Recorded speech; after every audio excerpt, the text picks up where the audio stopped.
Good evening. This is the Sharia Crime Stoppers webinar series entitled The Enemies Within the Church. As you know, it's a four-part webinar series. We are overwhelmed with the response that we've received in terms of registrations, and we look forward to meeting each one of you virtually as you join us this evening. So thank you for your interest.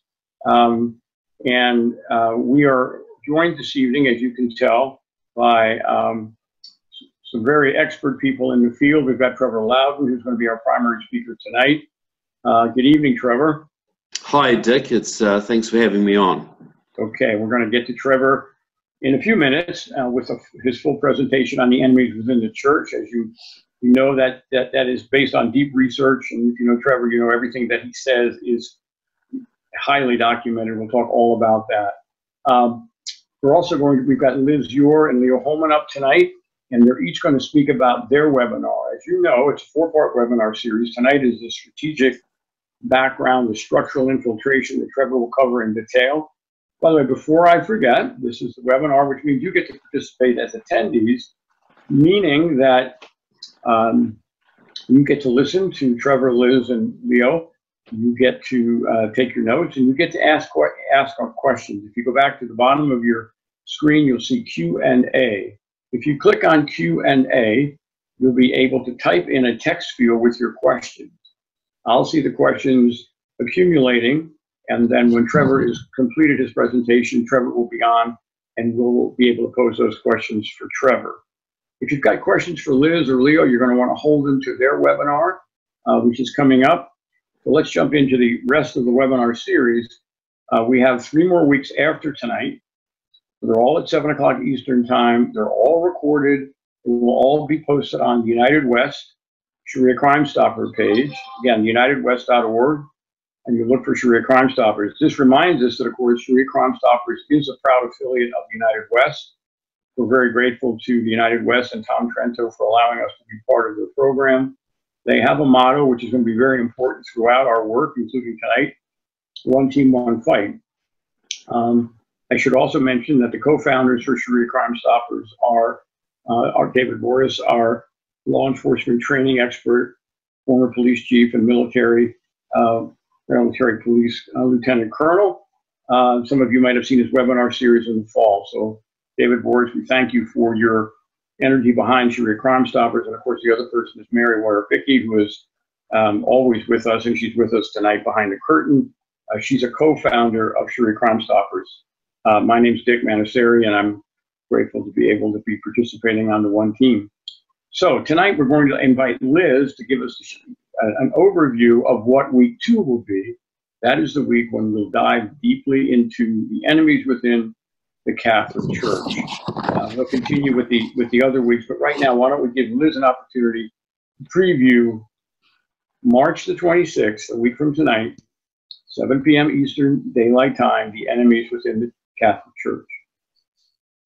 Well, welcome, Patriots. I'm delighted to be here to pitch my program, and hope you can join us next Tuesday night when we explore the enemies within the Catholic Church. And we have assembled a prestigious panel of Catholics who are the foremost experts on the state of the Catholic Church today. Our first panelist will be Cliff Kincaid. He's an author. He's a conservative political activist. He's the president of America Survival, Inc.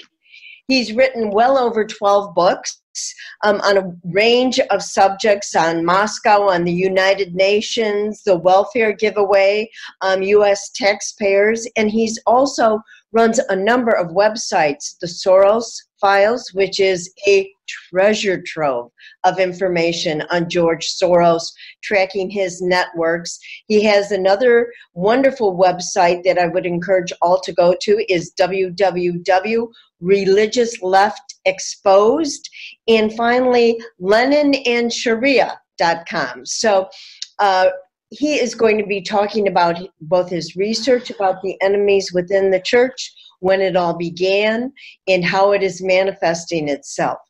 Our second panelist is quite a character. His name is Frank Walker. He is the founder, creator, and man extraordinaire of what I call the Catholic Drudge Report, and it's called Canon212.com. I would encourage anybody, if you haven't been on Canon212.com, to go on it. And Frank Walker, who tracks every day, has his finger on the pulse about what's going on in the Catholic Church. He has worked many years in Catholic media. He is entertaining, brilliant analyst, and he brings a sense of humor and a sarcastic and cutting wit to the issue of the enemies within the Catholic Church. And we hope to explore the Francis papacy, what I call the diabolical enemy within the Vatican, and most importantly, what Catholics can do to counteract this Vatican that has gone awry and off the rails. I went to the Vatican as a child advocate attorney in 2013, only 6 months after Pope Francis became Pope.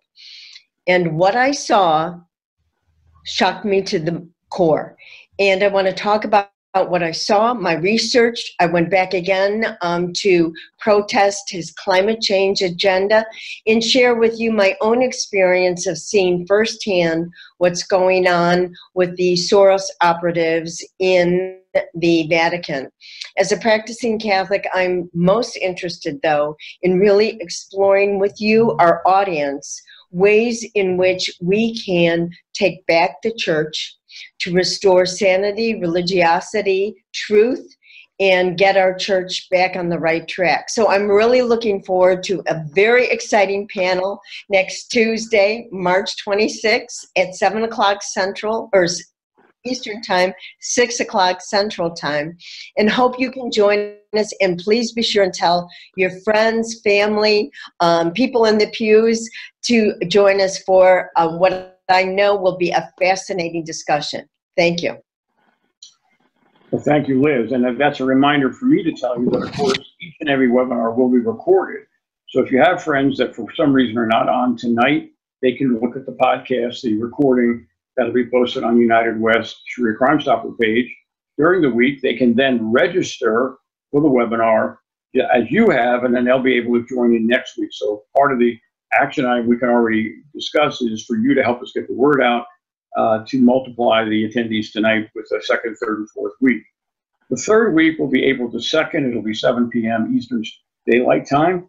And our host that night will be Leo Houseman. And Leo, you're going to be talking about the enemies within the evangelical church, and I'm sure you're going to include in that the mainstream Protestant churches. But why don't you tell us a little bit about what you have planned for April the 2nd? Absolutely. That and by the way, that just sounds like a very interesting webinar that, as a former Catholic, that I will be interested in watching when Liz heads that up. It sounds like she has some great guests lined up. And on April 2nd, I think we will have an equally interesting and informative show, a webinar, in which I'm going to have two guests who will give us insights into the infiltration of the evangelical churches. I believe many of the evangelical churches are just now starting to go down the same path, the same ill-fated path that the Catholic Church began going down in the 1960s and 70s, basically blurring the lines between Christianity and Islam. These two guests that I'm going to have on the webinar with me on April the 2nd are probably two of the most knowledgeable men on this topic, and they've dealt with it firsthand. The first is Mr. Phil Haney. He is an evangelical Christian. He is a former Homeland Security officer, one of the founding members of the Department of Homeland Security, dealing mostly with immigration issues and vetting of refugees and other immigrants coming into this country. So he had a firsthand view of some of the not so pretty aspects of our immigration system. Phil will be talking with us about a movement called, this is a very, very intriguing movement that we all need to keep our eyes on. It's called the Alliance of Virtue for the Common Good. And while that sounds very nice and loving, it's an operation movement between Christians, Muslims, and Jews. Again, blurring the lines between the three faiths. And there's several prominent evangelical leaders involved in this movement. One of them, Pastor Bob Roberts out of Texas, is taking the lead along with the imams and the rabbis. And they had a conference last year in Washington, D.C. that drew hundreds from around the country, hundreds of faith leaders. And they actually were pleasantly surprised, quote unquote, according to reports, at the number of evangelical leaders who turned out for this powwow in Washington, D.C. It was an interfaith meeting.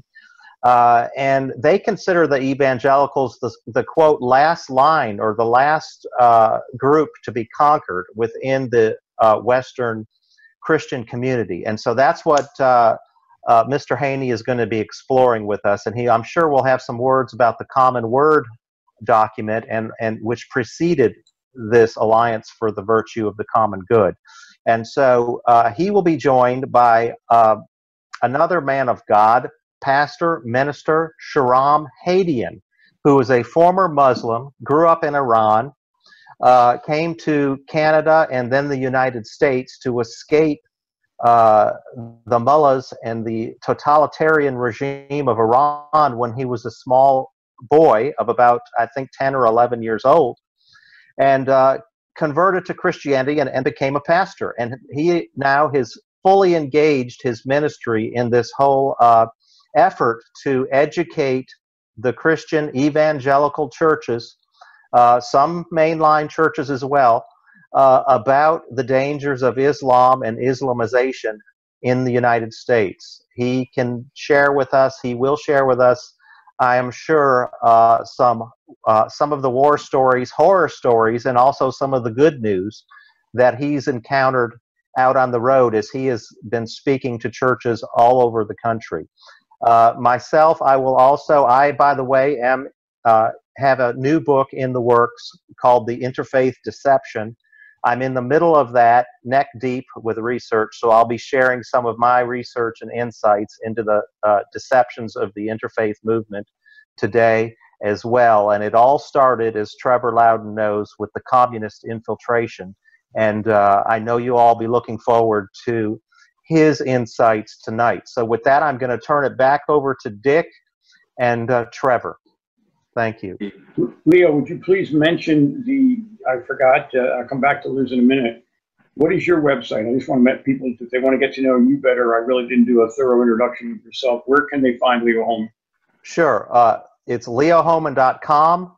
I can be found online at leohouman.com. That's LEOHOHMANN.com. You can find my first book there, Stealth Invasion, and keep up with my my writings. I publish about an article a week on average at the website. Thank you so much.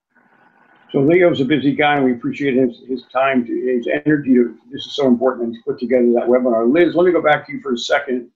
What's the most appropriate websites for people to follow what the kind of activities you're in? What would you say? The name of my website is Your Children, play on my last name, YORE, children.com. And I publish all sorts of articles, Town Hall, Breitbart, Daily Caller, and they're also posted on my website. And I read Leo's book, and I would encourage anybody who is going to come on the next 2 panels to be sure and read that book. It is, you can't put it down, and it really does fill in a lot of the blanks and question marks that many of us may have. So it's Stealth Nation, is that what it is? Stealth Invasion. Stealth Invasion, yes. Mm-hmm. All right, well, thank you. We're going to continue now. I'm going to fill the role of Janet Levy, who could not be with us tonight, but is raring to go on April the 9th, Tuesday, 7 p.m. Eastern Standard Time. Janet Levy will be hosting Jewish Enemies Within, and she sent me some material which I'd like to share with you this evening. If you, so this is material that is composed by Janet Levy. By the way, Janet is an activist and author and writing for many of the journals, including American Thinker. Here is her comment on Jewish enemies within.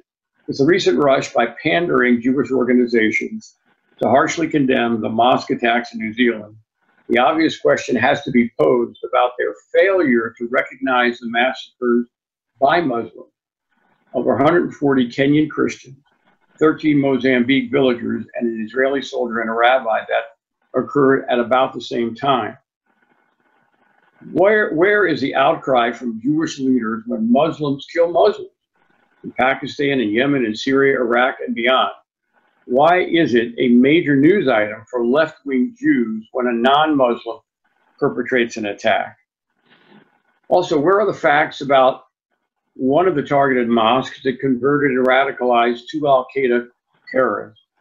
Why are Jews rushing to offer their condolences for the New Zealand attack when Islamists have committed over 34,000 deadly attacks worldwide since 9/11, and the vast majority of mosques teach Muslims to hate and kill infidels, Christians and Jews?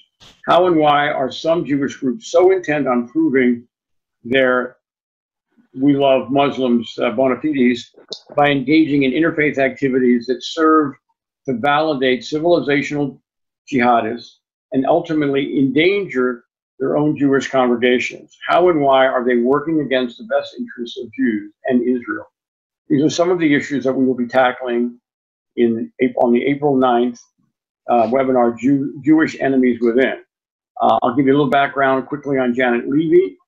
She's written for American Thinker, PJ Media, the Jerusalem Post, Israel National News and Front Page Magazine, and others. She's worked with various organizations and government representatives to stem the incursion of Sharia in our schools and the American justice system.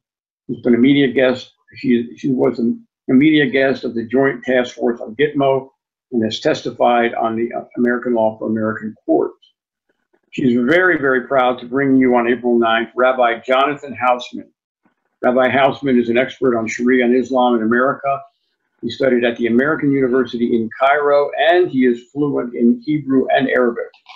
For his courageous efforts to expose Islamic doctrine and its threat to the Western world, he's been disparaged as an anti-Muslim extremist by CARE, and as we all know, they're an unindicted terrorist entity that funds Hamas and incites hatred against Jews.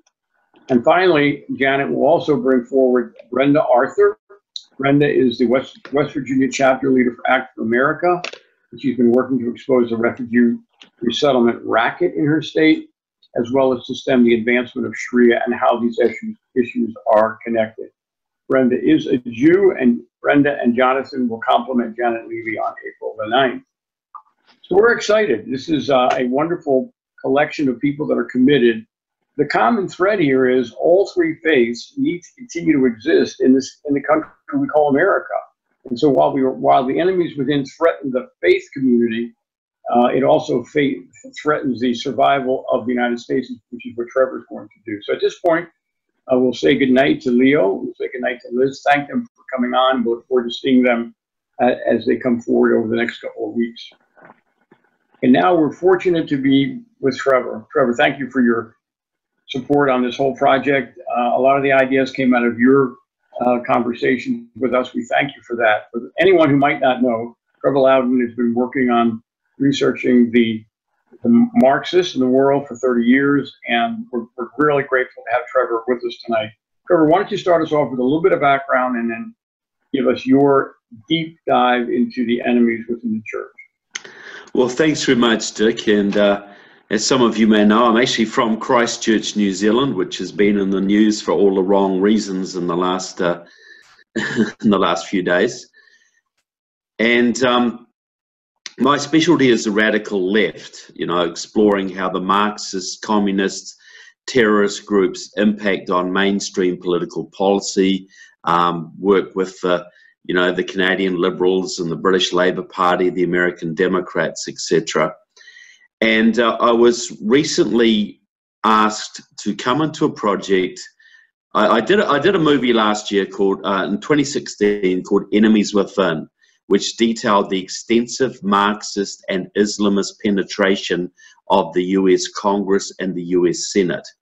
We said that basically 20%, 25% of each body had members in it who couldn't pass a basic security background check to drive a school bus, but they're serving on the Armed Services Committee, the Homeland Security Committee, the Intelligence Committee, etc.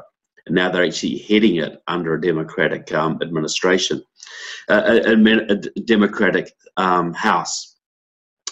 Now, why would I be interested in the church? Well, whether you're an atheist or a Christian or a Jew or agnostic, whatever you are, you have to acknowledge that America was founded as a Christian country, a Judeo-Christian country, and the Constitution was directly inspired by the Bible.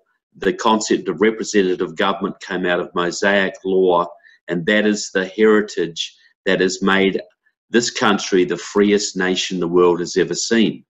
So if that heritage is destroyed, how will the freedom that anybody enjoys endure? Now, Andrew Breitbart used to have a great saying. He would say, politics is downstream from culture. In other words, the culture of the nation shapes the politics. But culture is downstream from religion. Religion shapes the culture shapes the politics. So if the religion is skewed, is corrupted, is infiltrated, that's going to have a disastrous effect downstream on both the culture and the politics of the nation. And so I think anybody who's, we're releasing a movie, hopefully later on this year, called Enemies Within the Church. It's designed to expose the massive Marxist infiltration of the Christian churches in America, but it will be of interest not just to Christians, but to Jews, to agnostics, to atheists, to anybody who loves liberty, because our liberty depends on the continuation of those Judeo-Christian roots that set this country free. So I'll lay out a little bit about how I think the infiltration has occurred in general terms, and Leo and the others in the next couple of weeks will get more specific on the Catholic Church, the Jewish faith, and obviously the Protestant and evangelical churches.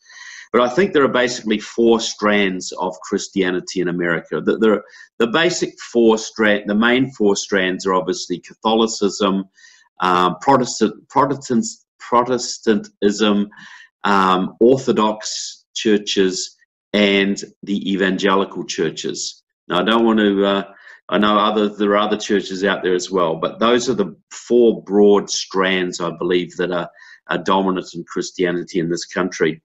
So if you go back to the Protestant Reformation of the 1600s, 1700s, there was a real movement there. There's a real Protestant zeal, and many of the Protestants tried to take on the role that the Catholic Church had played. You know, the Catholic Church had been very heavily involved in both governance and education and virtually every sector of society. And there was a bit of a backlash to this shortly after the Reformation. A movement arose in Germany called Pietism. And basically the idea was that, look, to be a good Christian, you shouldn't be involved in the civic affairs of your nation. You should keep right out of that. That was a dirty business. And you should be a pious person who basically stayed in your church, stayed in your community, and just was a person of faith, which is a good Christian.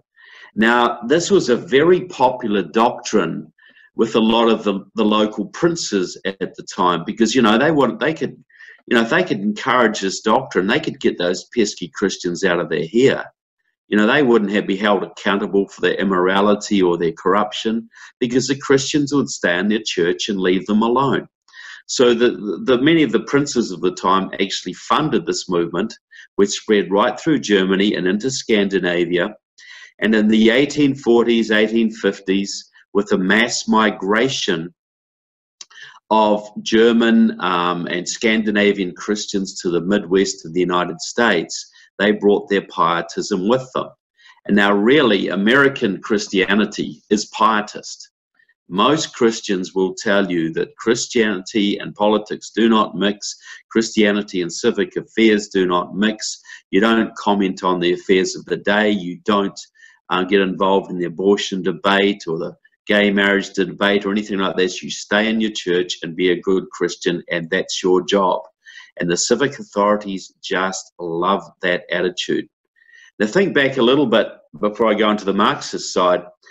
You know, President Johnson, before he became the president, when he was just, you know, a prominent Texas politician, introduced the Johnson Amendment back in the 50s.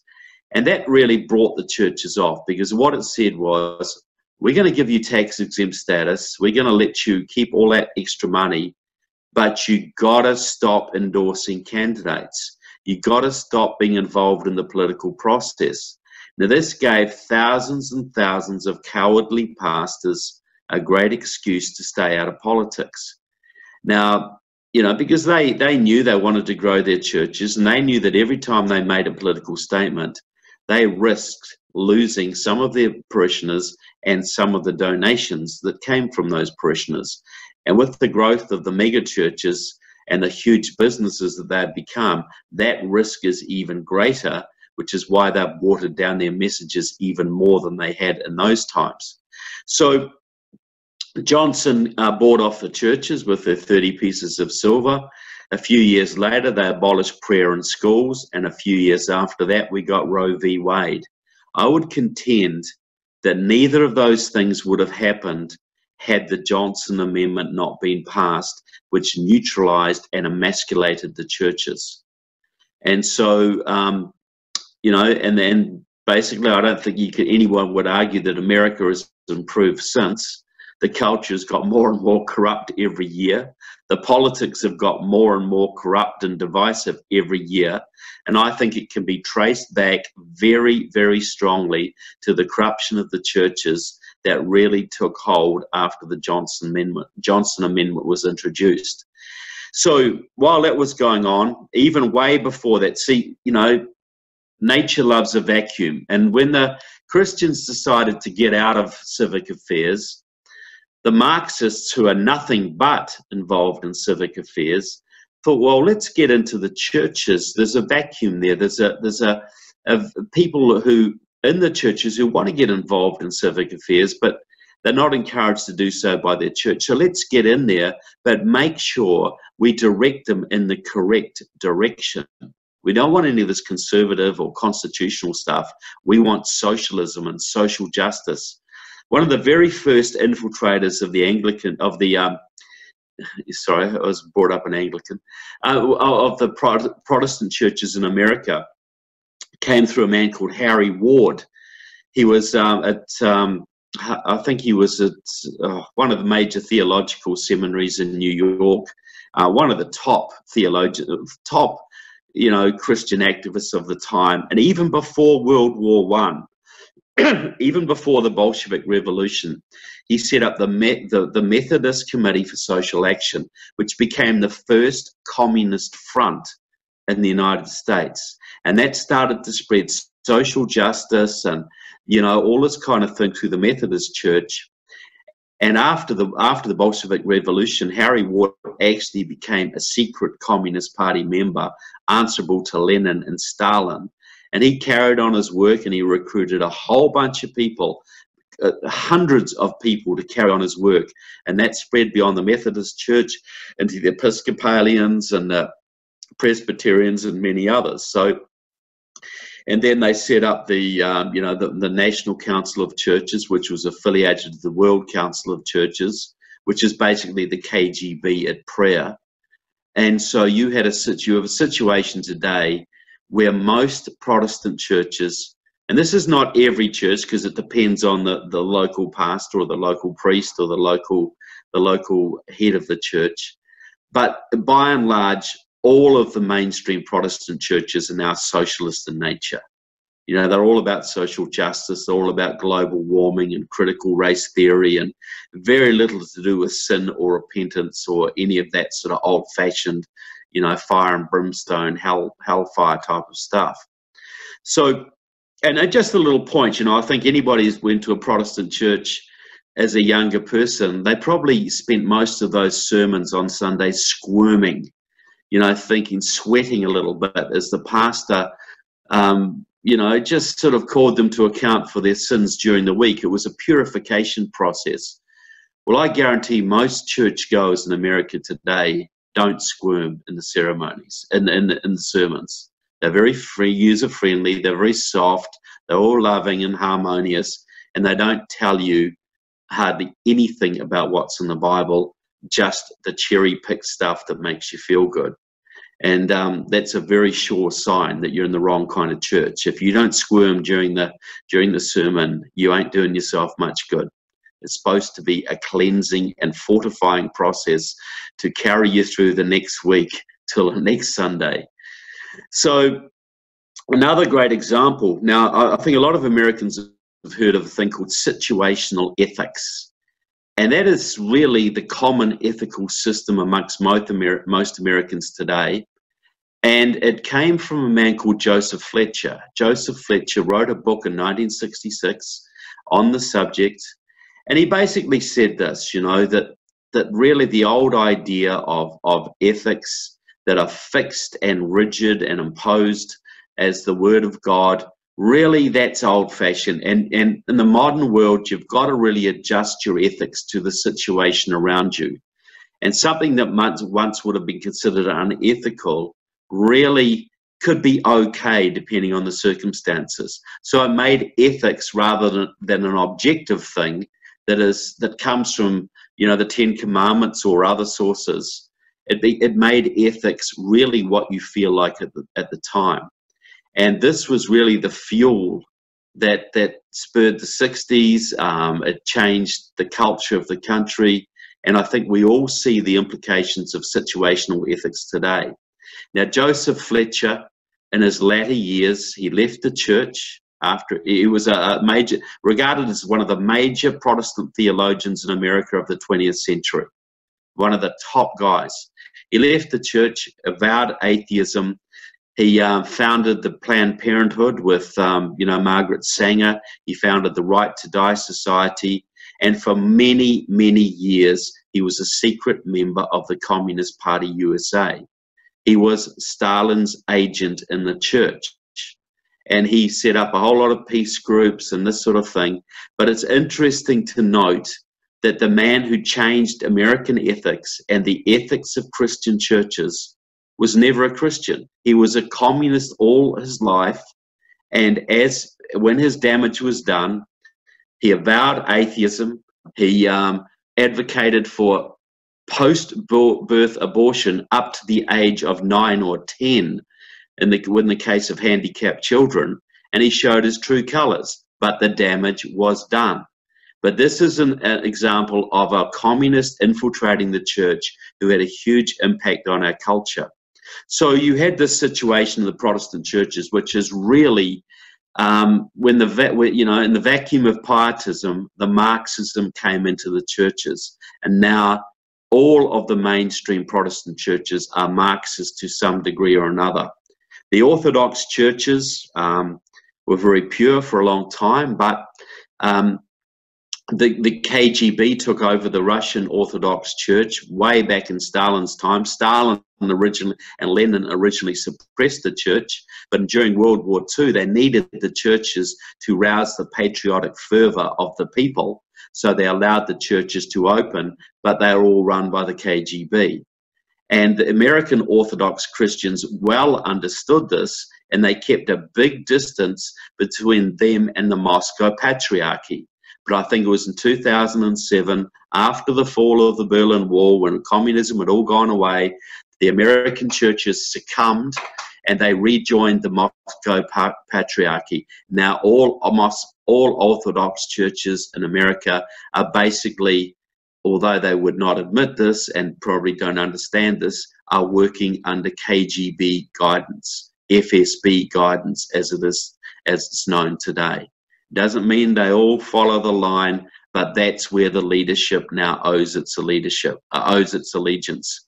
The Catholic Church, and Liz Yore will talk about this very deeply, I'm sure. We all know the huge battle that's been going on in the Catholic Church for a long time, and especially since Vatican II in the 60s, between the traditional wing of the Catholic Church and what they used to call a liberal wing, which is really the Marxist wing. We should stop using these terms liberal and progressive. They call us Nazis and white supremacists and fascists and racists, and we call them liberals and progressives. They're coming after us with knives and guns and bazookas, and we're flicking boogers at them, basically.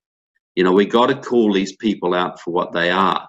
And liberation theology, which is all through the Catholic Church now, and in many Protestant churches, especially the black churches, was basically formulated by the KGB back in the 1950s, because they understood to make revolution in Latin America, they were running up against the Catholic Church, which was militantly anti-communist and very tough and very hard to infiltrate.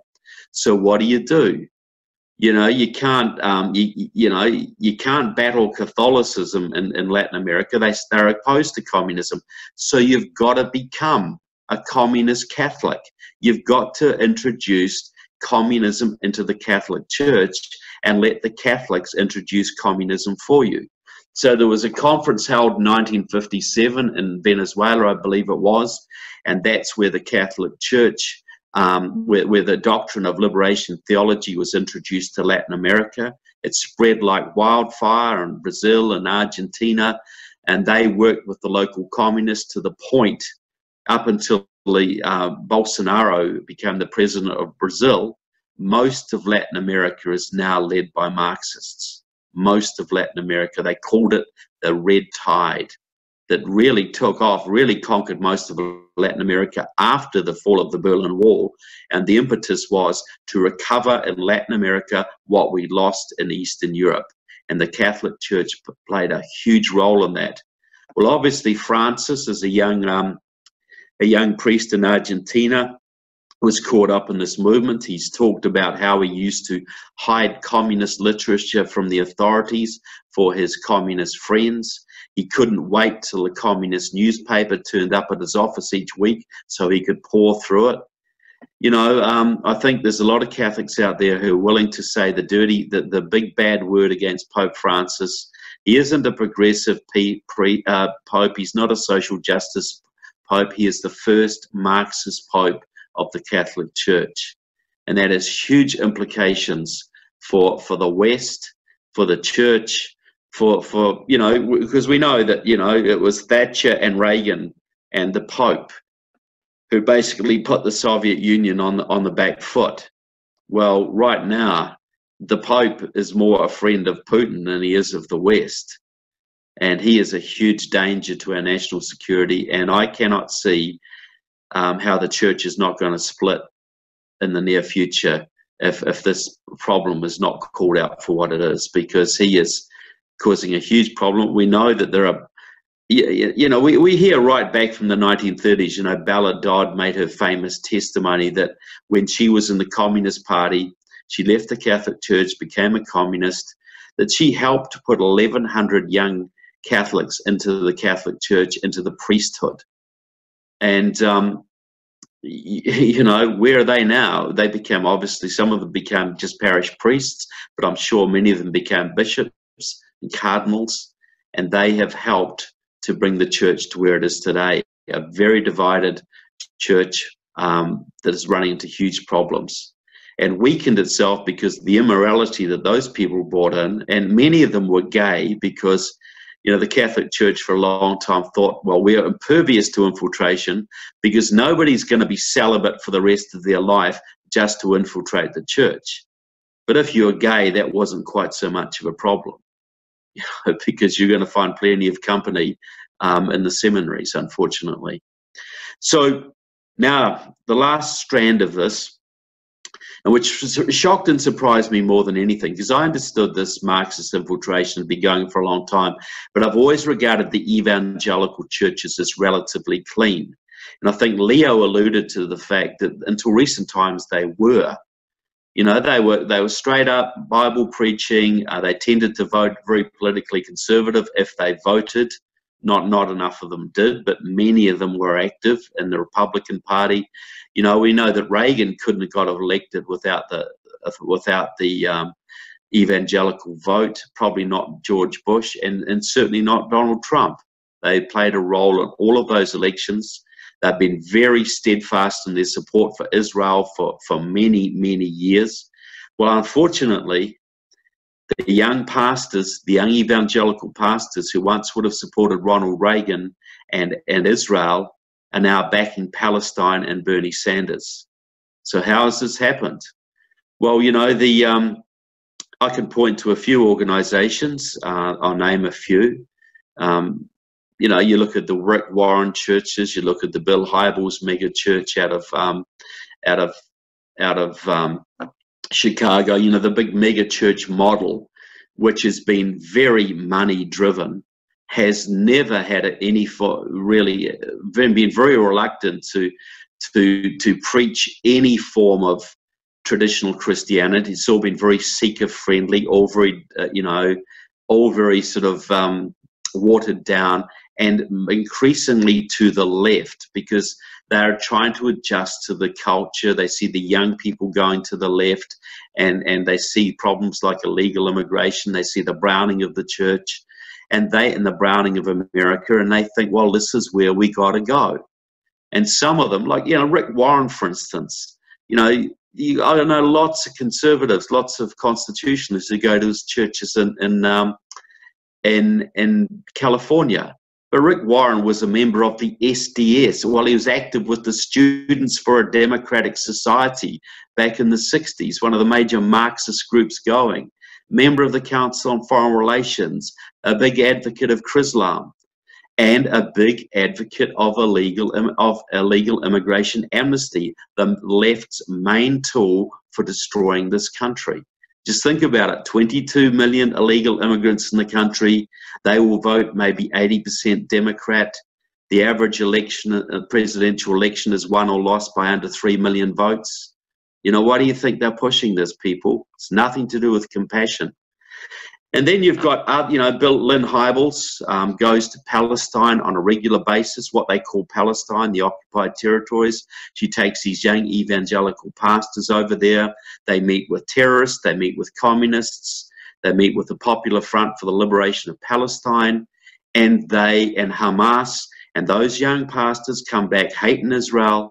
Israel's an apartheid state, and they're all now all pro Palestine. You know, some of you may donated over the years to World Vision. You know, World Vision used to be a very, very conservative charity. And I remember reading left-wing newspapers back in the 70s absolutely slamming World Vision because it tried to evangelize in the third world, and this is not what the third world needs. It needs socialism, and they hated World Vision.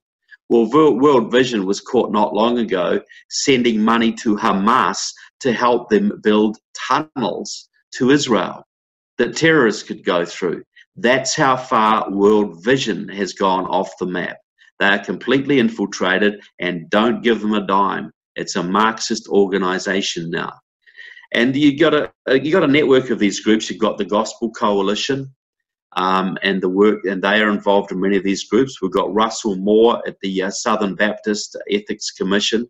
You know, we all know the Southern Baptists used to be rock solid.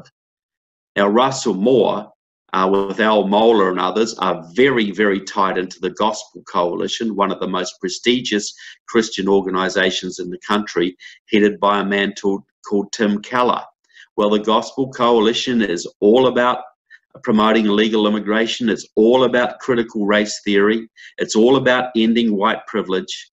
Now, critical race theory comes out of the Maoist movement in this country. And just to give it a little example of how this works, critical race theory is all about ending white privilege that I'm sure you didn't know you had, and white guilt, and basically giving reparations for blacks for slavery and increasing welfare payments for blacks. It's all about stirring up racial hatred. That's what it is. And creating the white guilt that makes this all possible. I saw a documentary recently, a film recently. It was a young evangelical gathering in St. Louis, Missouri, and all these young evangelicals from the Midwest were all fired up, you know.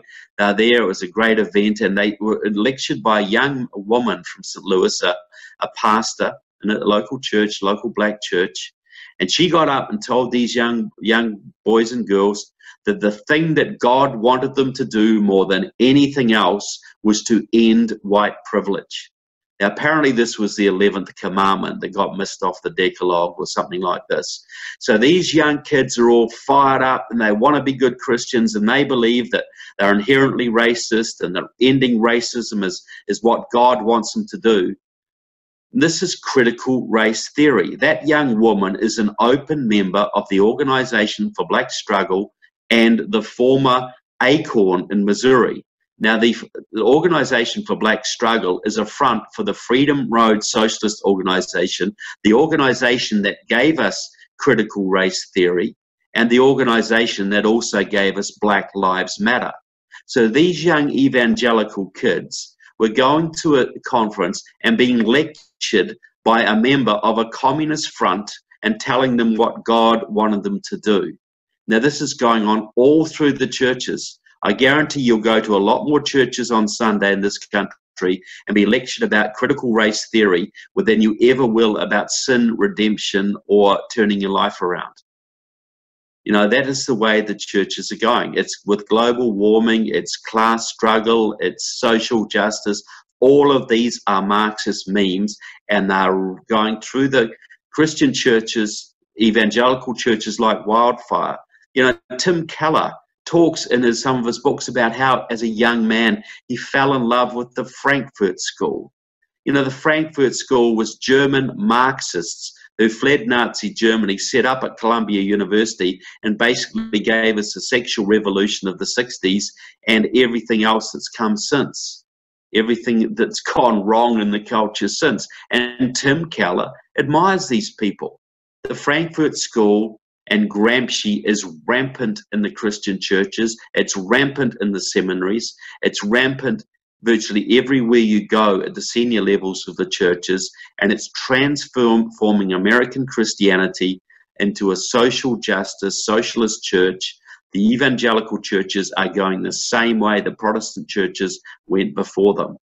The message is a little more subtle. They learn some lessons. They don't teach 80% Marxism and 20% Christianity like they did under Harry Ward and Joseph Fletcher. Now they teach 80% Christianity and 20% Marxism, so it's more palatable to the people in the pews. You know, when they listen to the rock music and they've had their coffee, they can sit down and listen to a bit of social justice and get a pat on the back and sent on their way. So that's where the churches are going. I think I've given an overview a little bit about the Orthodox Church, the Catholic churches, the mainstream Protestant churches, and especially the evangelical churches. Because the evangelical churches, if we lose them, we lose not just the church, but we lose everything about our culture and our politics that emanates from that. And our culture and our politics, and if you can be the biggest dyed-in-the-wool atheist you like, but if you care about liberty, you should care about the fate of the Christian churches in this country, because your freedom depends on it. So I think, Dick, I will turn it open to questions from that point. I think I've given a bit of an overview, and I'll just make one little point. You know, you got to think about your own self. You know, why would you come to a seminar like this, a webinar like this, then go to a communist church on Sunday? Is it because you love your friends, and is it because the music's good? But are you actually learning anything about Christianity, or are you contributing and giving respectability to yet another Marxist church? You know, if you're not squirming next Sunday in the sermons, if you're hearing about critical race theory and global justice and global warming and all that kind of thing, make the first step. Find a church that actually tells you the kind of stuff you should be listening to. Thank you, Trevor. Okay, we're going to pick up on that. We do have a few questions. Before we do the questions, Trevor, maybe you can take a current topic that I think you've written on recently. Many of the Marxists within the church, included, you mentioned the Pope, you mentioned the Marxist influence, Belladad, and the injection of, I think you said 1,100 communists into the seminary world of the Catholic Church. So we have a Pope that's very, very focused on global warming and climate change. And we have a person in the Congress talking about a Green New Deal. And you wrote an article about, these are not just, when we talk about this infiltration within the church, we really need to be able to understand the practical implications. Maybe you could share with us, if the enemies within the church are all in favor of the Green New Deal, what was the Green New Deal meaning to America and our ability to survive as a free country? Well, you imagine the Green New Deal wants to eliminate all fossil fuels by 2030. That's 11 years. All fossil fuels. There won't be a tree left on the planet because we'll have to cut down every tree we can just to keep our homes warm at night. That'll be an environmental disaster. It'll be an economic disaster. The Green New Deal comes out of the Communist Party USA and Democratic Socialists of America, which is even more left-wing than the Communist Party USA. It's reminiscent of the Stalinist 5-year plans of the 1930s. That's what it's closest to. It's a complete Marxist program. It'll do nothing for the environment. It'll destroy the economy. It'll destroy the American military because you won't be able to afford it anymore. And then the Russians and the Chinese will start looking at your land and thinking, wow, what am I going to do here? And so, yeah, it's complete Marxism. And you've got churches backing this kind of garbage. It's a Communist Party program. I can prove it. And you've got 90 Congress members so far signed up to it, and 4 presidential candidates on the Democratic side backing it so far. A Marxist 11-year plan to destroy America. Included in that plan, I believe you focused on, just to repeat it, the dramatic reduction in military spending. And look, the military spending will be gone. They're already talking about halving it. Well, look, Russia and China are building up like crazy. America's building 9 ships a year. China's building 50. America's got, 6,000 nukes tops. Russia's got maybe 20,000, and we're supposed to cut our military spending at this time. This is what it's all about. The environmental movement has nothing to do with the environment. It's destroying the economy so China and Russia can get ahead of us. That's what it's for. The Russians fund the anti-fracking movement. The Chinese fund the Environmental Defense Society, which is trying to shut off our energy resources all over the country. So anything that's good, it's the Green New Deal is a watermelon proposal because it's green on the outside and it's deep, deep red in the middle. When we have some questions, Trevor, we'll dive into them. By the way, remember there's a Q&A button that you push and then you type in your question and we get to see it. Some people have raised their hand. There's a button to raise your hand, and that's really not going to be something we can respond to. So if you have a question, and there are several, push the Q&A button. Trevor, one of the questions comes from somebody you know. Her first name is Claire. So that must be Claire Lopez. Thank you for being with us, Claire. Trevor, Claire says, please mention that Rick Warren is a frequent keynote speaker at Muslim Brotherhood front group conferences and is booked to address the NRB annual conference this month. So, yeah, well, as I said, he's a big advocate of Islam and what the so-called common ground between Islam and Christianity. There is no common ground there. One is a totalitarian religion that believes everything is dictated from God and that you must submit and follow God's law to the nth degree in every area of your life. And the other advocates that you're a free being and you must willingly choose to follow God's way. One is submission, one is free will. there is no common ground there. They're completely opposite. So, you know, when the Muslim Brotherhood started this interfaith type of stuff, they talk about a bridge, but it's meant to be a one-way bridge. It's not Christianity will influence Islam and Islam will influence Christianity a little bit. It's Islam will influence Christianity. Islam will compromise Christianity. Islam will penetrate Christianity. It's an influence operation, and Rick Warren is intimately involved with this. He's a former leftist, we say, who was Obama's favorite preacher, right? How do you get to be Obama's favorite preacher? You know, by preaching about the Constitution and the Bible. Is that how it goes? You know, like Reverend Wright used to do. So, you know, Rick Warren is a huge part of the problem. And I've gone to some of his people. I've spoken in Southern California and spoken to audiences where some of his members were at, and got a little bit of a reaction, but I got a lot of support too. And one of the guys came up to me and said, I've been in Rick Warren's church for 20 years and he's never spoken about illegal immigration. And his friend right next to him said, oh, Fred, you weren't at the church last week. That's what he was speaking about all through the sermon. So, yeah, Rick Warren is not a helpful type of person. Trevor, we've got a follow-on question.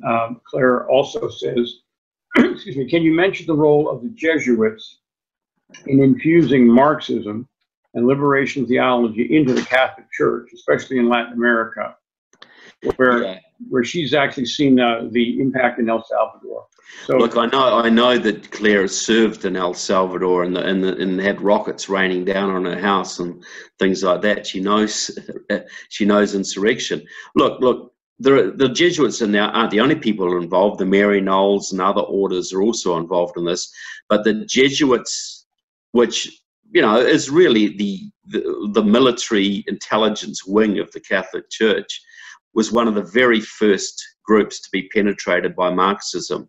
And because of their discipline and their intelligence networks and the very organized way they go about their work, they have done more to spread Marxism and liberation theology through Latin America than any other order by a long, long chalk.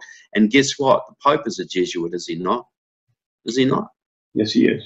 Yes, he is. He is a Jesuit. Yes. And so the Jesuits, and I've met Jesuits who are very fine fellows, you know, and back in the 80s and that, who are very anti-communist. But the Jesuits today, especially in Latin America and the Philippines and the third world countries, are as far left as you can possibly get. Many Jesuits have left the order and gone to serve in the New People's Army in the Philippines, actually taking up arms. And that has happened to some degree in Latin America as well.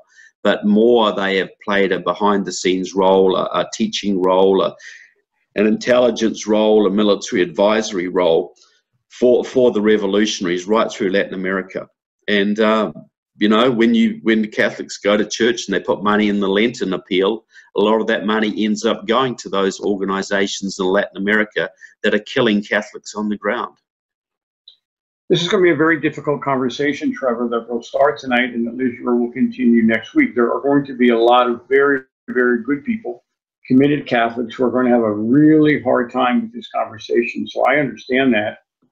Again, I would encourage them to continue to participate in the rest of our meeting, but make sure that you show up next week. And I actually think a lot of non-Catholics will want to listen to that as well. Here's someone maybe who doesn't have a background in terms of all of your work. I'm very familiar with KeyWiki and the incredible detail and evidence and documentation that you provide for everything you say. Can you give us just a little background about the documentation, the way you work, and KeyWiki, and what people can do if they go to KeyWiki and start to learn from themselves? Okay, well, thanks for the plug there. Go to keywiki.org, which is just KEYWIKI. So it's a play on Kiwi. I'm a Kiwi, right? But it's key, like turning the lock, wiki. And it works just like Wikipedia. You type in a term in the search box, or type in a name, and there's, I think it's 117,000 files there of communists, socialists, leftists, Islamists, religious socialists, politicians, radical activists, anarchists, terrorists. So there's 117,000 files. You know, many of them just stubs, but many of them are very extensive, of American, Canadian, and some international radicals, mostly American. Go there and type in Bishop Gumbleton of Detroit, for instance, you know, and see his radical left-wing background. Well, what we do, my wife and I and our team, we pour through archives, we go to university libraries, we gather information, we interview people. We've interviewed former KGB officers, we've interviewed former CIA, FBI, intelligence officers, and we've built up dossiers of those who are threatening the Constitution, who are threatening the church, who are threatening Christianity, who are threatening America. You know, everything from your local Democratic congressman to your local Muslim, you know, imam, to your Muslim Brotherhood imam, to your immigration, local immigration, legal immigration activist, in many cases your local pastor. There's several hundred. Look, the Communist Party USA has probably got at least 100 of their members in the black church around the country. There are many pastors who are Communist Party members. Democratic Socialists of America has probably got at least 500 of their members who are involved at high levels of the churches. So, you know, one of them was the Episcopal Bishop of Alaska, for instance. One of them is the head of a major theological seminary. So the radical left is still infiltrating the churches. Just one little point on that too. This really got a big impetus in the 70s, because remember when all those draft dodgers didn't want to go to Vietnam, right? Well, a whole bunch of them went into seminaries or theological schools to escape the draft. So you got a whole bunch of rabid leftists who would rather promote communism inside the church than go and fight communism in Vietnam. So that's another source of this problem. Okay, we're going to bounce around to other, we've got several more questions about the Jesuits and the Catholic Church. Again, we've got lots of detail coming next week. Here's a comment, a question. The information about the man who was involved with Margaret Sanger is very interesting. Thank you for telling us. What is his name? I want to do more research. Joseph Fletcher. Okay. Joseph Fletcher wrote the book. I think he was at Harvard Theological School. He was up in Massachusetts, one of the major Protestant theologians of the 20th century in this country, and a card-carrying secret Communist Party member for many years. Here's another question. Isn't the environmental movement also about virtue shaming people to seek control? Absolutely. Yeah. Yeah, the environmental movement, we all love the environment, but, you know, as David Horowitz says, the issue is never the issue is always the revolution. Like a friend of mine who Claire knows, Mike Waller, used to tell me a story. When he was a young guy in New Hampshire, he used to go sea fishing, and he was very upset. He was told that the nuclear power plants were pouring warm water into the sea, which was going to destroy the spawning grounds of the bass, sea bass, or whatever it was. So he got sucked into the Clamshell Alliance, which was the local environmental group. And he was taught how to go and sneak into nuclear power plants and spray graffiti, and, you know, and there was talk of some more deep vandalism than that. But he was at one of their meetings one day, and somebody said something he took issue with, and he was hauled aside. And they said, "Mike, don't you understand?" And he says, "What? We're not here about the environment. We're here to destroy American capitalism." That's what it's about. The Green Movement is a red movement. The Sierra Club is a completely, the leader of the Sierra Club was a member of SDS. Virtually any environmental movement I can show you in this country, I can show you the Marxists running it. You know, when they had the Dakota Access Pipeline in North Dakota, big protests a couple of years ago trying to shut that down. They had all the American Indians there, you know, going on about water purity. The woman training them was Judith LeBlanc, one of the top members of the Communist Party USA, who I have on film. I have a picture of kissing the hand of Yasser Arafat, the Palestinian terrorist, back in 2002. But she was training all these guys. The environmental movement is a completely communist-controlled movement in this country and around the world. And so the church people are going about the global warming stuff and that they're just buying into Marxist propaganda. Okay, we have another question. We are bouncing around, but here's another question. What would you say and do at an interfaith dialogue meeting to push back against CARE's tea time? Well, apparently CARE's got something called Tea Time for Peace, using political one-sided manipulation and misinformation. I guess this has to do with the participation of the church in interfaith. Well, I wouldn't be at an interfaith meeting. You know, why do you go and talk to the Nazis? Why would you have would the cops have a sort of get together with the mafia? You know, like, you know, have a cup of coffee with the mafia and sort of see where they can learn off each other. You know, should your troops in World War II have a sit down with the Japanese and sort of work out, you know, how they can reach common ground and, you know, learn a bit about each other's culture? This is war. CARE is a Hamas front. Hamas is an anti-Israel terrorist organization that has slaughtered thousands of people. And CARE was set up by Nihad Awad, the head of it, you know, just after this recent massacre in Christchurch. Here is Nihad Awad talking to the nation about this is terrible, this is white supremacist, this is Trump caused all this. Nihad Awad has been working as a self-confessed supporter of Hamas, a terrorist group. He used to belong to a pro-Soviet communist group, the International Union of Palestinian Students. And he's got the moral authority to lecture us about anything. Why would any Christian church have anything to do with a terrorist supporting organization? You don't go there and try and convince them. You stay out of there. You tell them to just go away, don't bother you. You're not dealing with terrorist supporters.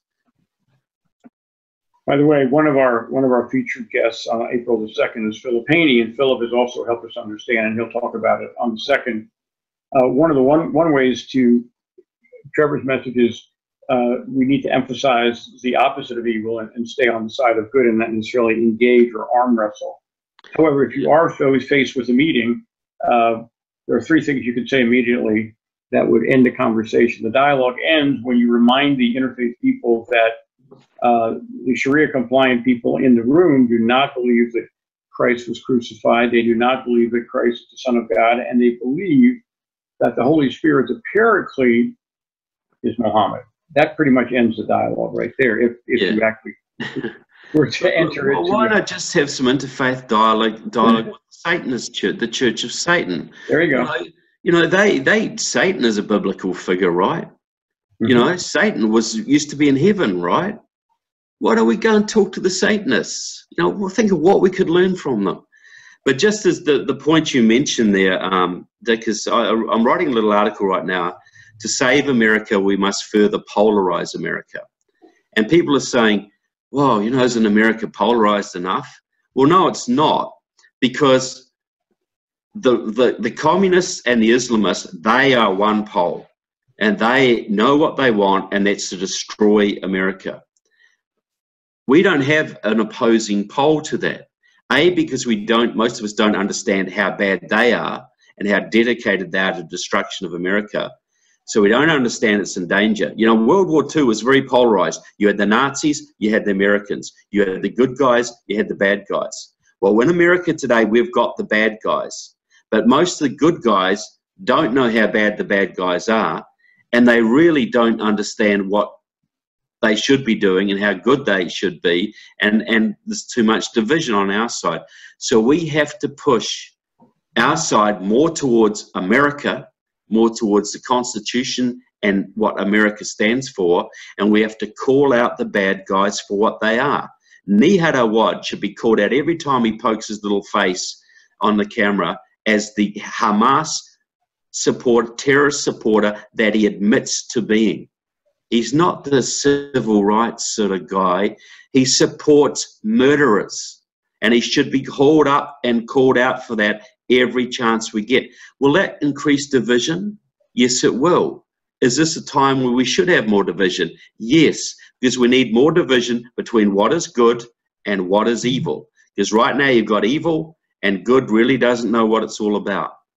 So, you know, We've got to increase that division because, see, to me, 5% of America is trying to destroy this country and 5% is trying to save it. And 90% of the people in the middle love the country, but they don't know enough to make the right decisions. So we got to go show what America stands for, how great it is, and how great the Constitution is, and we got to call the enemy out for the Marxists and Islamist supremacists and destroyers of America that they actually are. And if Americans understand the bad guys are real bad and the good guys really love this country and are willing to stand for this country like President Trump has shown he is willing to do, when people are shown that very clear polarity, I know which way they're going to gravitate to. But right now, we've got a mushy middle and people don't know what's right and what's wrong. So they're very easy prey to the lies of the socialists, the Islamists, and the enemies of this country. Trevor, we've got a question on critical race theory. I think that's a word that some of us have not heard before that way. The question is, don't the critical race theory people seek to tear down all of our most cherished institutions and replace them with subversive ones? Absolutely, and race is the wedge. You know, like, okay, so you got these Confederate statues down in Louisiana and North Carolina, right? And that's American history, right? And you can argue about the Confederacy or whatever, but that's just American history, and that's the point of pride for local people. They're proud that their ancestors, you know, were willing to fight for what they believed in. Whether what they believed in was right or wrong, it's history. So they go in there, and the Workers' World Party, which supports North Korea and Iran and Cuba, goes in and rips them down. And then they intimidate the local population to say anybody who supports, well, basically, you know, they use the slavery wedge.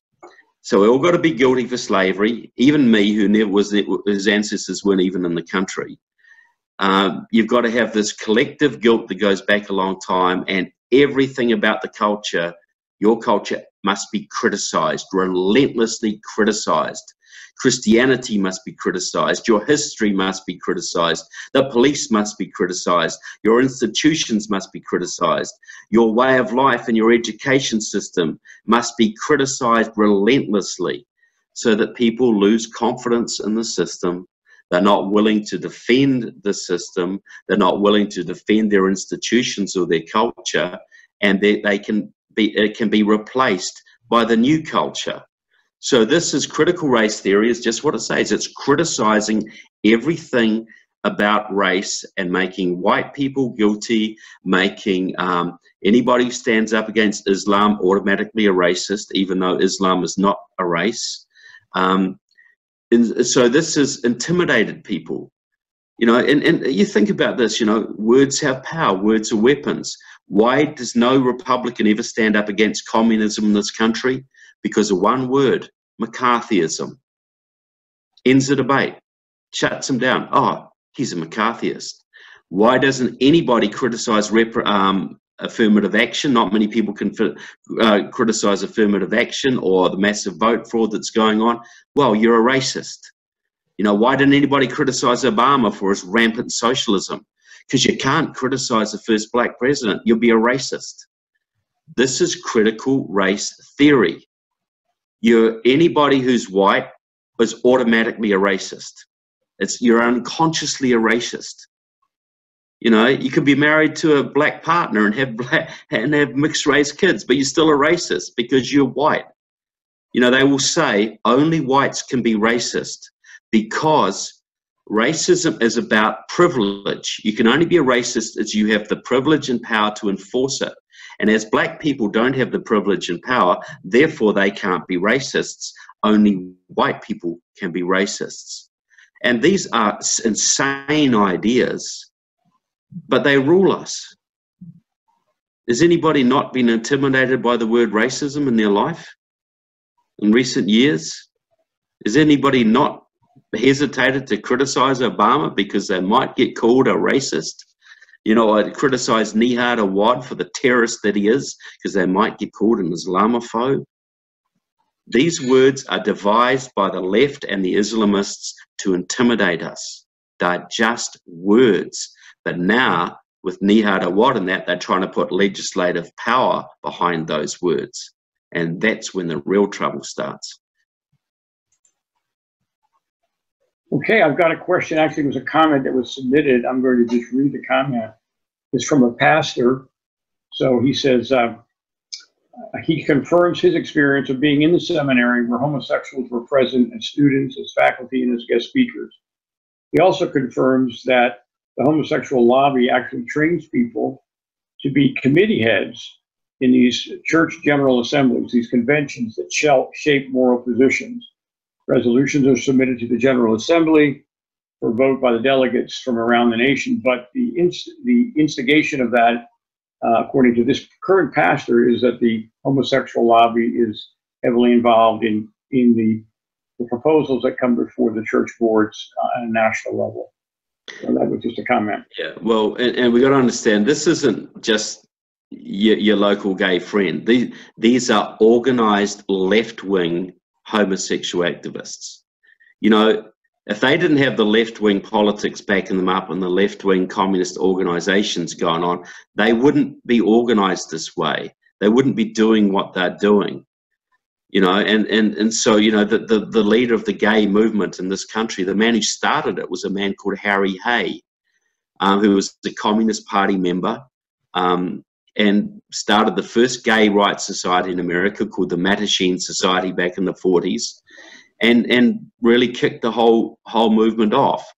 All of these social movements that we see, the gay rights movement, the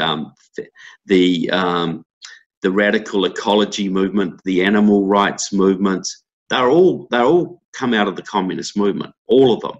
And what your pastor friend there is just seeing is an organized left-wing effort to bring the gay radical agenda into the church. And so this will divide the church and split the church and intimidate the church. And I tell some people, I tell some Christians to say, oh, we're just going to sit this out. We're going to stay in our church. We're going to ride this through. Okay, so President Kamala Harris is elected in 2020, right? And so you got a couple of, and she appoints Eric Holder as, well, no, who's even worse than Eric Holder? She appoints some radical attorney general. So a couple of gay people come to your church and say, we want to get married. And you say either, yeah, we're all on board with the gay agenda, we'll forget about what it says in the Bible, we're all on board, we'll go with you. Or you'll say, no, we can't do that. That's not what we believe in. And you will then get slapped with a $5 million civil rights lawsuit, and the Justice Department will come after you and take everything you have. And they'll only have to shut down a few churches around America, and the rest will either just go underground or fall in line. And the gay thing is used as a wedge, just like the race thing is used as a wedge to basically get inside you and either compromise you or basically destroy you. Okay, Trevor, we've got a woman named Barbara who saw you last night in Sarasota. Cool. She enjoyed it, and her question is, do you believe President Trump understands what you're saying? I believe he has I think he has some knowledge of it and quite a deep intuitive understanding of what's right and what's wrong. I think he has advisors, some advisors around him have an understanding, like John Bolton, who has a pretty good understanding of the Islamic issue, and some others. I think, yeah, I'd love to sit down with him for an hour and just go, or a day, and go into it more deeply. I think he's on the right side of things. I don't think he has a full understanding of the implications, but then nobody has. This is a pretty big subject. But I think it's he's got enough understanding and has done enough good things that he's certainly worth supporting as much as we can through the next election cycle. Because if President Kamala Harris gets in, she will make Obama seem like Barry Goldwater. We've just got a couple more questions. Trevor, people are beginning to ask, what can we do, etc. And some of them are talking about things we hear about in terms of reaching out to our leaders, etc. We're going to touch on that in the closing of the action. One other question I'm looking at is there's something called Christ at the Checkpoint. Is that an organization or a group or a movement that you're familiar with? No, it's not. Okay, Christ at the Checkpoint. Related to just learning more about what you've introduced in great depth tonight, let's make sure people understand that where you do your work and your writing in addition to Key Wiki. Tell us a little bit about Trevor Loudon. .com. Yeah, well, my daily blog is trevorloudon.com. So we have various articles. I'm not the only writer on there. We have various articles about Marxism, Democrats, Islamism, etc. Well, one thing I'd love to mention, and this is a pitch, and you know, and I'm going to be quite blunt, a pitch for finance as well. We have a movie that we're preparing right now. I did The Enemies Within in 2016 about the Marxist Islamist influence in the government. Well, we're doing Enemies Within the Church, which is about the Marxist Islamist infiltration of all the main strands of American Christianity. We hope to have it out later on this year, and I urge people to go to enemieswithinthechurchmovie.com, and you can see an 8-minute trailer of what we're talking about there. You can chip in some money. It's all going to be funded through public subscription and donation effectively. So if everybody listening today just puts in $1,000, we'll all have our budget just like that. It'll all be finished. So, you know, but please go to enemieswithinthechurchmovie.com, watch the trailer. You'll see what we're getting at. We'll see what we're aiming to do. And please spread that around to people. Send it to your friends. Look, we've had fantastic interest in this movie because we've been contacted by Christians who've been in seminaries, been in Bible colleges, and have all sorts of horror stories of churches that have just gone completely off the rails. There are millions of American Christians who know that the church they go to now is not the church they started out with in their childhood. But they're not quite sure why, and they're very disquieted about it, and they want to know. And this movie is aimed to wake up millions of American Christians as to what's happened to their churches, and so they can learn how to right it, how they can get back on track. Trevor, we've got some lingering questions, but I don't think we're going to be able to get to all of them again. Keep in mind that we've got week 2, 3, and 4 coming up. Trevor, what we'd like to do now is close with a call to action collection that you and I might discuss. There are various topics of what people can do. You're going to see here that some of these are not conventional. We may be past the point where calling a congressman or a state legislator is going to make a difference.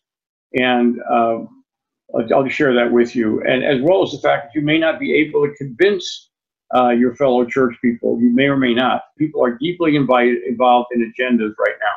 So let's go look at a couple of actions, Trevor. If it's okay with you, Trevor, unless you've got some you want to present. Well, you start reading it, and you read some out, and I'll add some of mine. All right, and maybe you comment on these as well. Action item number 1, acknowledge that we are engaged in World War III. And the enemy is the red-green axis. So are we and our neighbors on a war footing? The word war is critical here. It is a war, and that would be an action item. It's just to convince yourself that we are at war. It's international, so it's world war. You can call it World War III. The enemy is clearly the red-green axis. Yeah, America stands on the brink of destruction. One bad election could be enough to tip us over the edge. And if Americans don't think that could happen, I'm sure Venezuelans didn't think it could happen to them either 5 years ago. You know, the richest country in Latin America is now a basket case. And the same kind of people are now running the Democratic Party and working with the Islamists. They're the same people that destroyed, the same kind of people that destroyed that country and many others. And that's why I say the polarization. We are at war. Our side has to realize it and fight back. Most of our side still doesn't understand we're at war. They understand it completely. I just watched a tape today of a young Muslim woman about 15 years ago saying our goal explicitly to a conference of Muslims, none of them objected. Our goal, she said explicitly, we have to make the whole of America Muslim. That's what she said at a big educational conference, and she talked explicitly about using the education system to do it. So we don't talk about going to Saudi Arabia and making them Christian, but they certainly talk about coming here and making this whole nation Muslim. Her words, explicitly so. Again, the red-green axis is the red communists, the red Marxists, and the green is for the Sharia-compliant people. Number 2, action item: the enemies within the church must be named and called out. The footnote to that is it time to leave a communist church? Yeah. Well, look, you might go, if you're going to a church because you love the music and your friends are there, look, you can find a lot of social clubs that'll give you all of that. But that's not a church. You go to church, I would have thought, to learn about Christianity, to learn about your faith, and do what you can to rejuvenate yourself spiritually so that you end up going to heaven. Well, going to a communist church is not going to get you to heaven. You know, no matter how many times you pray or how much money you give or how many times you dance to the music, it ain't going to get you there. So why are you there? Just go to a social club. Action item number 5, reach out to other remnant members. We haven't used that word. The word remnant means, it's a scriptural word. It means people that are left behind after a great catastrophe. So we're talking to the remnant tonight. Those of you that understand a terrible catastrophe has happened, which is a compromise of the church. We have enemies within the church who are willing to take down the United States of America. Those of you that realize that are called remnants. So this action item says to reach out to other remnants, other people, yes. Whether they are Catholic, evangelical, or Jewish. We're hoping that the remnants will find each other through Trevor's work, through the work of this webinar and other things. So all the remnants together are one team. We have one fight, which is to defeat the red-green axis and the red-green totalitarianism. See, on a political level, this is playing out in Brazil right now. Now, Bolsonaro, the new president of Brazil, who is being labeled a fascist and all the things that President Trump gets labeled, because he has said explicitly he is going to remove the communist scum from the education system of his country and get rid of them. He's going to pull that country out of the United Nations. Well, President Mr. Bolsonaro was elected in a country that had been under Marxist rule for 16 years and was elected explicitly by a coalition of conservative Catholics and evangelical Christians. So that remnant, that alliance of patriotic, God-fearing Christians, regardless of denomination, saved their country and set that country on a new path. Maybe it'll fail one day, but they've given that country a new lease of life. Well, that's what's got to happen here too. You know, there's no time for bickering about minor theological differences. All of Christianity is under threat now. No matter what denomination you belong to, it's under threat. And you got to reach out to your brothers. Don't worry about the denomination. Reach out to people who believe what you believe and are willing to fight what you want to fight for. That's what we need to do right now. Action item number 6, acknowledge that the remnant, Catholic, evangelical, and Jewish, might not survive as free people if Trump loses in 2020. By the way, we have Canadian listeners. The election this year in 2019 with Trudeau could be just as catastrophic. And again, our friend Trevor Loudon, Trevor, our friend Philip Haney has given us a reminder that in the Bible it says, well, Philip would say, is it time to turn the battle at the gate? And what we mean by that is having zero tolerance amongst the remnant for not registering. If you're identifying with other Catholic, evangelical, and Jewish remnants, there's zero tolerance. It's unacceptable to not be registered for the 2020 election. And furthermore, it's zero tolerance, not acceptable to not vote. the Christians that don't vote in previous elections have been the reasons for some of our terrible outcomes.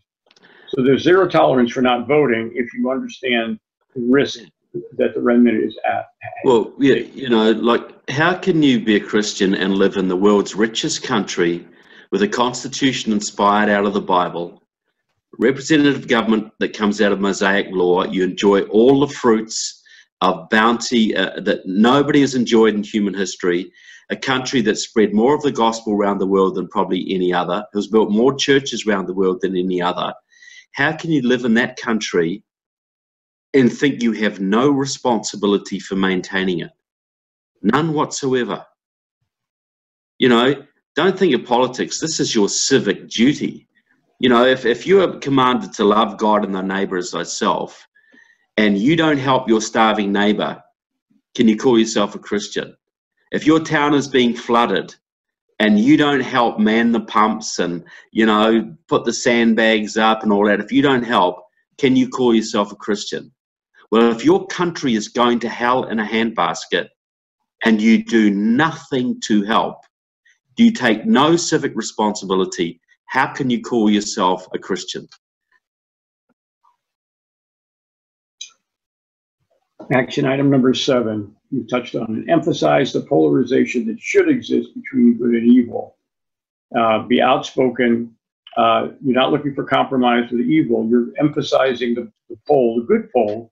Therefore, you would have zero tolerance for abortion, zero tolerance for Sharia-sanctioned crimes against women and children, and zero tolerance for sedition, which is the gradual acceptance of Sharia via the interfaith deception. So polarize, polarize, polarize to make it clear what the good pole is and to get a magnetic force from the remnant to cluster around the good pole. Yeah, that's well said. Like, it is, we've got to polarize. We've got to make very clear what evil is and very clear what good is, because most people in the situational ethics society really don't know good from evil that well in many situations. They sure don't know it politically. You know, so that's a huge problem.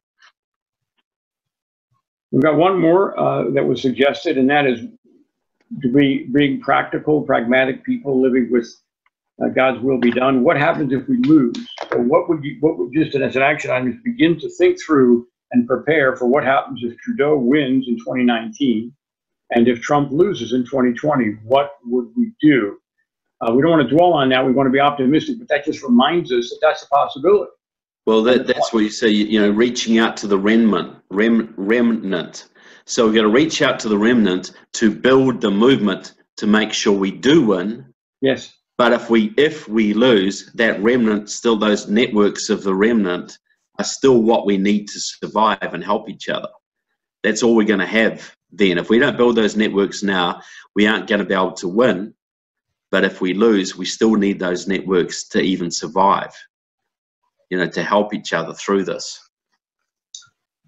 Trevor, we're looking forward to the rest of the webinar. We want to thank you immensely and invite you to give us a closing statement, maybe with some action items that you've got in addition, but give us kind of your closing remarks. Well, I just say I'm not from America, but I came here because I saw the country that I saw the light of the world, the country that is the leading light of the world, in huge danger. And if that country fails, we all lose. Every Western country goes down. We have 1,000 years of darkness, if not longer, of horrible darkness.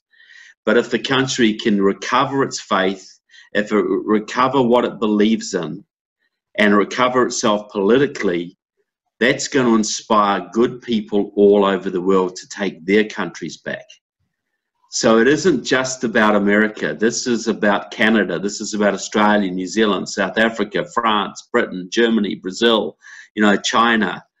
Everywhere people want to be free. Everywhere people want to know the truth.